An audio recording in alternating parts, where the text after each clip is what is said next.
Hello. Yes, my name is Berglind. Nice to see you here. I have to admit, when I said yes to giving this talk, I didn't realize how large this conference would be, but I think it will be fine. So yeah, feeling like a fake. Maybe first about my background. I'm a web developer and I work for an Icelandic company called Colibri. And we work and team up with other companies to build digital products, websites, and apps. But I only started there 2 months ago, and before that I have been an Android developer for 5 years. I'm decided not to talk about my 2 months experience of JavaScript, but I'm going to talk about the imposter syndrome. And this talk is just more about feelings and thoughts and the emotions, which is normally maybe not talked much about at tech conferences, but there was also like the empathy talk yesterday, which I thought was great. And Miles there mentioned the impostor syndrome, if you noticed. And so I'm going to dive into this. The impostor syndrome is a term that was coined up in the 70s by 2 psychologists that were doing research on high-achieving women. And it refers to when a person feels like an imposter or like a fake or a fraud in their field and is always afraid that everybody else is just going to find out that they are not competent. And this is in spite of signs, like external signs of success, and they are just dismissed as timing or luck or something like that. So I wanted to ask you here, how many of you are familiar with this feeling?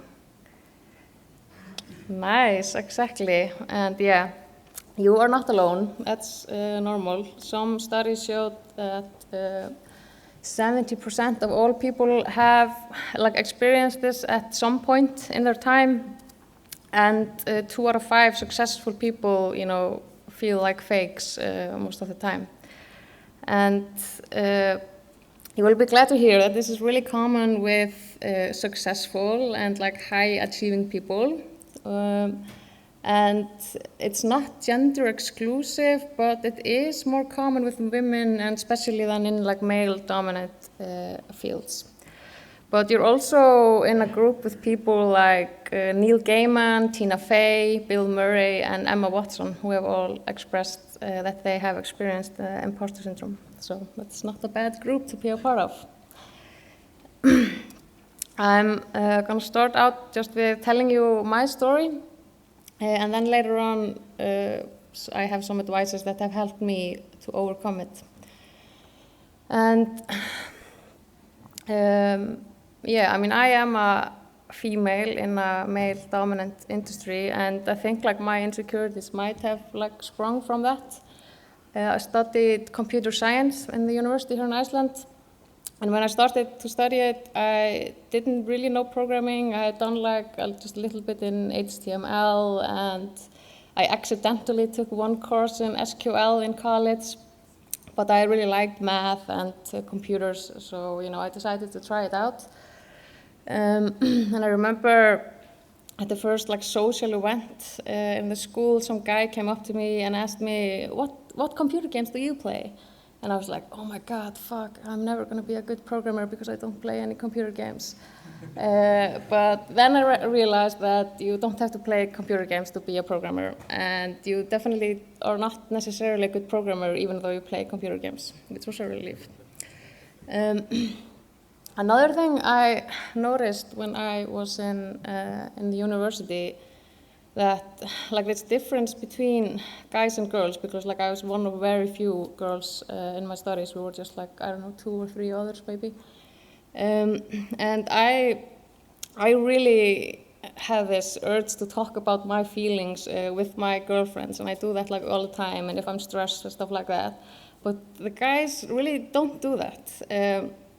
And it was so often I was in a total stress and freaking out because I didn't understand anything, but I was afraid to tell it to the guys because they never expressed it. But then I always found out later on that most of them were just as stressed as me and didn't understand everything and some stuff like that. So I encourage you guys, if you feel like that, just, talk about your emotions and your feelings. I think it's definitely better. And it's normal. I mean, I can understand that you feel like an imposter when you are studying. And I mean, and it's common with students to feel the imposter syndrome because like you don't know everything and you're constantly learning.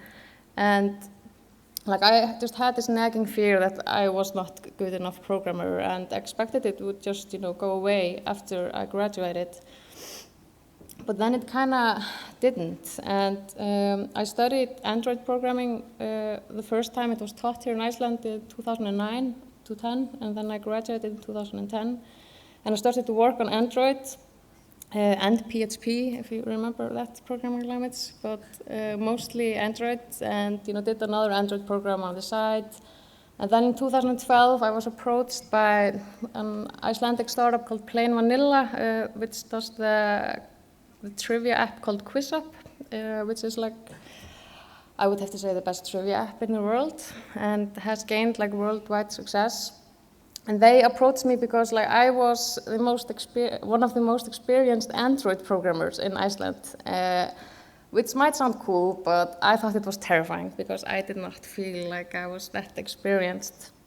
But I accepted the job, of course, and it was really exciting. And we were just 6 at the time, and the company grew up to 80 people in 2 years.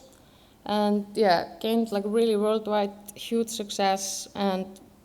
And even after a couple of years, and I was a part of this whole process, really deep into the development and everything, I still was always afraid that someday they would find out that I did not know what I was doing, and somehow I always assumed that everybody else knew what they were doing, which is maybe not correct. So about 2 years ago, I had a massive burnout at my work and started to do some soul searching, I guess you can say. And then I came across this term, the impostor syndrome. And just reading it in black and white, exactly the same feelings that I had been experiencing. That was just the first big step in getting, overcoming it. Realizing it was not just, me being like an insecure woman, but this was just like a term and can happen to anyone. So yeah, that was great. But like then in the past 2 years, I've done some things I feel that have helped me overcome the imposter syndrome, and I wanted to share those advices with you. Yes, how to overcome it. First, recognize your success. If you would just, sit down and write down how you came to the place you are today. Like, what decision did you make? Like, when did you say yes when you could have said no? And what problems have you solved and projects you have done, and what new things have you learned? And like, I'll promise you, you'll realize that you have a big part in your success. And then recognize your strengths and weaknesses. Like Miles said yesterday, I mean, we are, human, and we are all the same, but we still have like our different, just strengths and weaknesses, and that's fine. I mean, some people are introverts while others are outspoken, and neither is better than the other. They're just, both just, human elements. And I don't know about you, but I sometimes tend to compare myself with either people that have just different qualities than I am, or to people that really excel in what they're doing. But unrealistic comparison doesn't really help. So if you just focus on your strengths, and if you can improve on them, and then also think about your weaknesses, and maybe that's something you can overcome. Like, for me, it took me a really long time to accept that being a single mom as I am, I just don't have the same time and energy as people that don't have children to spend in programming and work and all that. And that probably means that I won't gain as much knowledge and experience as those folks. And that's just fine. I have finally accepted that. And I have different qualities. I think I'm fairly decent at giving talks. And, I'm good to work with people, and, that might be something that other people lack. And another weakness of mine I have found out is that I don't ask for help soon enough. So I tend to then just get stuck in a deep rabbit hole, which makes me really frustrated, and before I finally ask for help, which is of course not good for anybody. But I've been working on that. Another thing is pair programming. When I was first asked to pair program, I was terrified. I mean, when you feel like a fake, how are you going to fake that when another person is just watching over your shoulder when you're programming? But then it turns out, I did much better than I thought I would. I mean, still today I get a little stage fright when I'm asked to program and be in the driver's seat. But I mean, I think it's just practice and getting the experience to pair program with another person and see how they solve problems and go around. I mean, that's really valuable.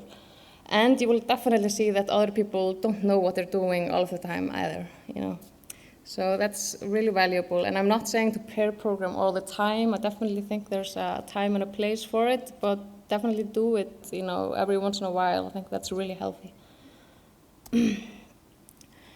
And getting feedback from somebody you trust, somebody that works with you, and do it in a formal setting. I tend to, when people compliment me just on a casual basis, I tend to just not really registering it or just saying yeah, they're just saying it or something like that.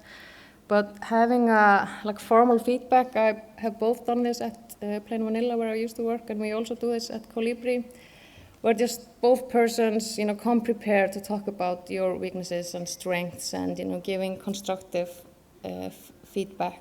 And I at least discovered that I have some qualities that I didn't realize I had. And, that's really good to hear from a person you trust. And it doesn't have to be your boss or anything, just, a coworker you or used to work with. And then ask for help. It's said that the worst thing that can happen if you ask for help is that somebody says no. And I mean, of course, that can suck and you have to be prepared for that. But I feel like the worst thing that happens when I ask for help is not necessarily to get a no, but then I'm just, exposing that I don't know something. But that's just something you have to overcome and, just realize that it's much sillier to not ask for help because, you never learn anything if you would never ask anything. And in the end, it's not even just about you. It's about, other people as well. And it's better for everybody if you work in a team, if you just admit that you don't know something and you would get help instead of, banging your head to a stone or something. And related to that is be vulnerable. By that I mean just, don't be afraid to express your thoughts and feelings. They're definitely as valid as everybody else's. And, you don't have to be afraid to be wrong. Everybody is wrong every once in a while. I mean, presidents are wrong all the time. It's okay for you to be wrong. And even if you sometimes feel stupid if you say something, that does not mean that you are stupid. And everybody has that every now and then. We are just human, and humans are not perfect. I gave this talk as well at the JS meetup here in Iceland a couple of weeks ago, and I got a lot of really good feedback from that. And some of the feedback I got made me add this slide into it, was that I'm talking about, showing respect and, being vulnerable, asking for help. And that kind of depends on that you trust your teammates and your company. And yeah, it's been said to me that not all workplaces are like that. In some workplaces, it's frowned upon to show any weakness of asking help or something, and some people said it was common in ad agencies. I don't know, I just heard that. But first of all, if you work in a workplace like that, I would just tell you to get the hell out of there and go work somewhere where you feel good. But another thing also, I feel like Agile, having that, what do you say? Yeah, having that in a workplace gives you like tools and platforms to, you're expected to say that if you don't know something or if you need help, like in our daily meetings, you should say if you need help with something, and doing retros, going over what went wrong and what you can do to improve on it. So I definitely think that's a good place to start if you don't have it as well. And then, like at Colibri, we have taken it a bit further. And I don't know if you've heard about Jim McCarthy's 11 protocols, core protocols. Has anybody heard about that? Okay, you should definitely Google it. I wasn't sure like if people knew about it or not. But Jim McCarthy worked for Microsoft for many, many years.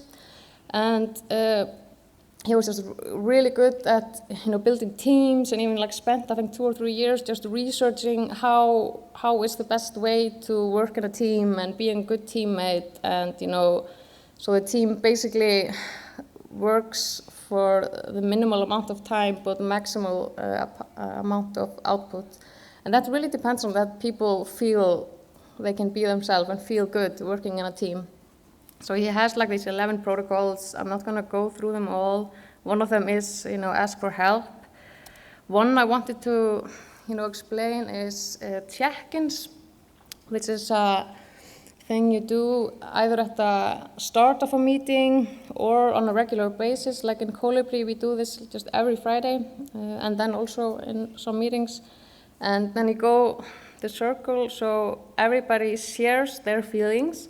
And we have these 4 feelings you go by. That's, if you're mad, glad, sad, or afraid of something. And it can be, something related to work or just something personal. At first you kind of maybe feel it's weird, but, I at least got used to it really fast, and I love doing this now. And this just, exposes that, maybe your coworker, has a sick family member, and that's why he has been feeling, bad the whole week. And you realize, okay, it's not because he doesn't like me, but it's because of that. I mean, it's just one example, and I just definitely think this builds, trust within a team. So yeah, I really recommend doing that. So are there any positives about the imposter syndrome? I mean, yes, there are. If you have it, you're very likely to be successful. You're likely to be a hard worker. You're probably like a perfectionist. So I mean, there are positives there. But if you don't like what's out, it can end in undesirable stress and burnout. And so I don't think it's a desirable state to be in the long run. But I mean, you can take some positives out of it, definitely. Yeah, so does this connect to JavaScript at all, you might ask? For me, it does.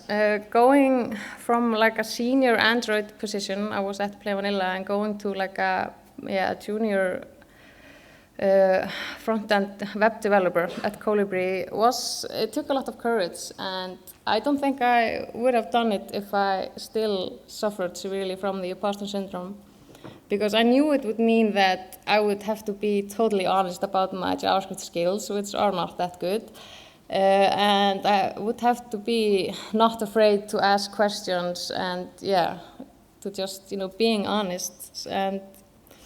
But having that courage now is the reason why I'm here at JSConf today. So there is this JavaScript connection. And I mean, and then I don't know if you can completely overcome it. I don't know. I don't feel I definitely have. Just, on Wednesday I went to the React workshop with Brian Holt, which was, by the way, really good. And in the morning, he had like some examples we did, and then we had to do some exercise, and I started to do it. It looked really simple, and I couldn't get it to build, and I was like, oh my God, there's all these people there, they can see what I'm doing. And, my brain just goes into, oh my God, I'm so silly, I'm so stupid, I can't do this. And, it's totally not logical, I know that, but, sometimes you can't control your brain. But it just takes, a couple of minutes today for me to get out of this state and realize, I'm just new at JavaScript. It's okay even if I don't know the syntax completely. And in the next exercise, I know this now, and I just asked then my coworker who was also there to help me. And just when you're insecure about something and you have some problem, just saying it out loud makes it so much smaller and easier. Even though it can be hard, but it really does. And now I can just, laugh at this afterwards. Yeah. So I just really thank you folks for coming here, and I would love to get a conversation about this going, because I think it helps a lot just talking about this. So I'm going to be here if you want to talk to me, or my Twitter handle or email. So yeah, definitely connect with me if you want to talk about this more. And takk fyrir.